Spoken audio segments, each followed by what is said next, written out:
You control freaks. Yes. So, because the number one reason that I see why at a certain level consultants don't grow or they start to plateau is the need for control, right? So they either think only they can do what they want to do, or their team is not good enough, too inexperienced enough. They don't know the client, they don't know the data, they don't have the legacy knowledge, and whatever. And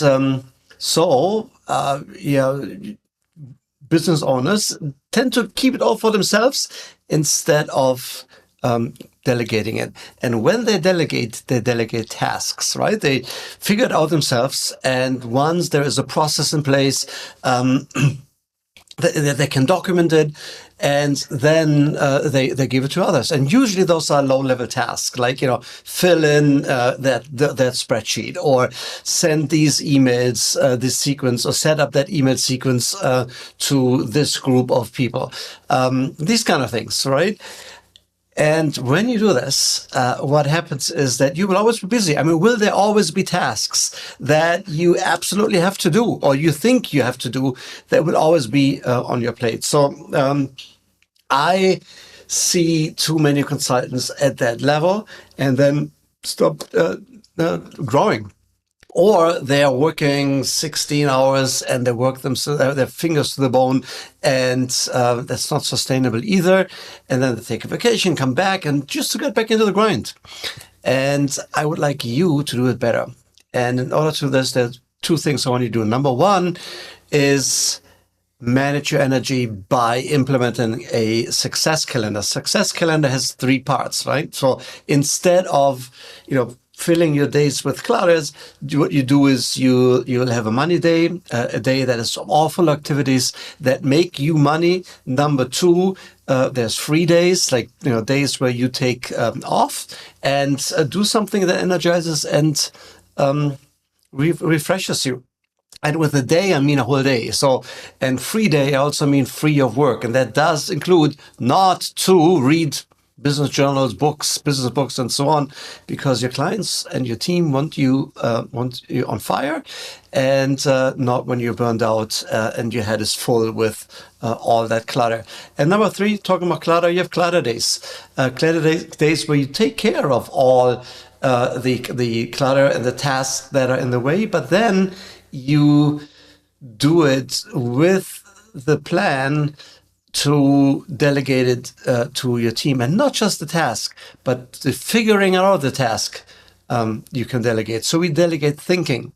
Most people that do delegate, they're good at delegating tasks, not so good at delegating thinking. And they go like, well, you know what? What happens if only my team could think better, if they did things the way I did, and so on. And if you don't change how you go about it, nothing's going to change, right? So what I want you to do instead is this. The next time you want to do something where you feel that only you can do it in your company or your team, because only you have the knowledge, or only you know how to go about it, or only you know the legacy of the client or the data or the project or whatever, do this. Number one, write down what's the overall goal that you want to achieve, right? It's the one thing that this project is supposed to do. So how will the world look better? What will you be able to do differently after you're done, okay? Then write it down. Number two, then break it down into measurable results that you want to achieve in terms of people reached, time spent, time saved, percentages increased, or whatever, right? So, but very concrete results. And at least 3 to maximum of 5, write it down.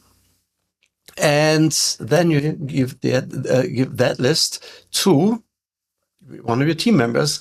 And what you do is you will ask them to write down all the obstacles that they see, all the obstacles, and then write down a list of strategies that they have in mind to overcome those obstacles. So then you do some research, right? So as they go through the project, they may come across other obstacles, and then they write it down, say, here's the goal, Here are the obstacles that I'm seeing. Here are the strategies that I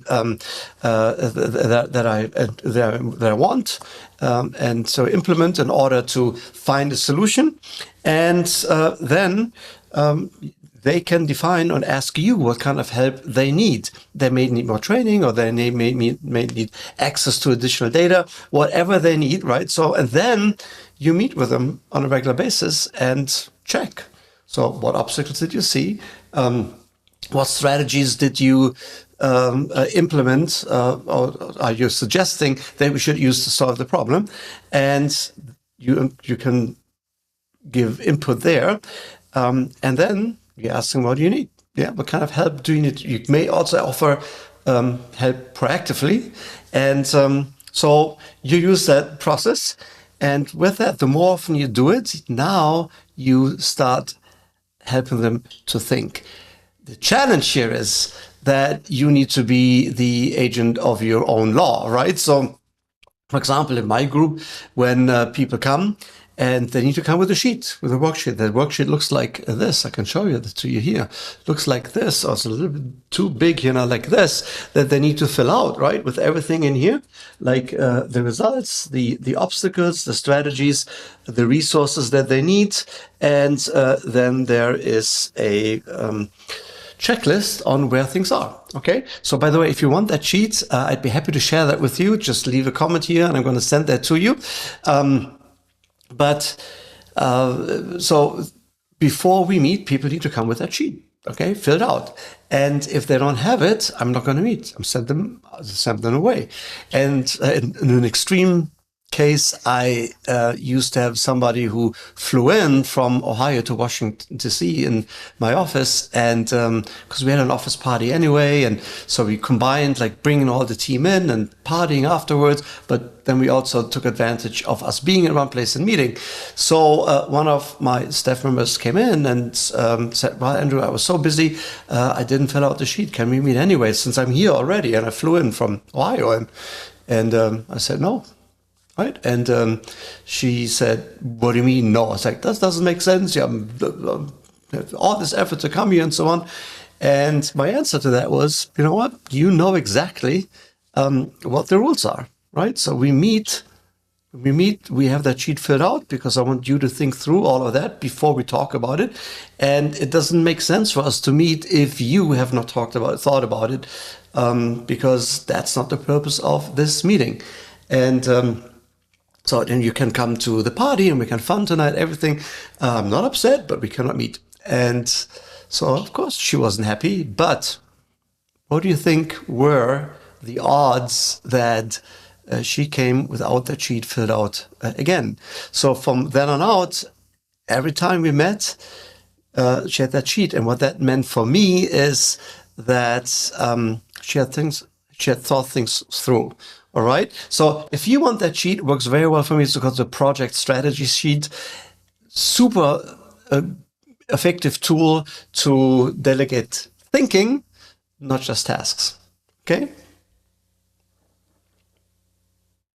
I think I need to stop streaming now, but yeah, just send me a note, send me a DM, click the button wherever you see it, and I'll get that sheet your way.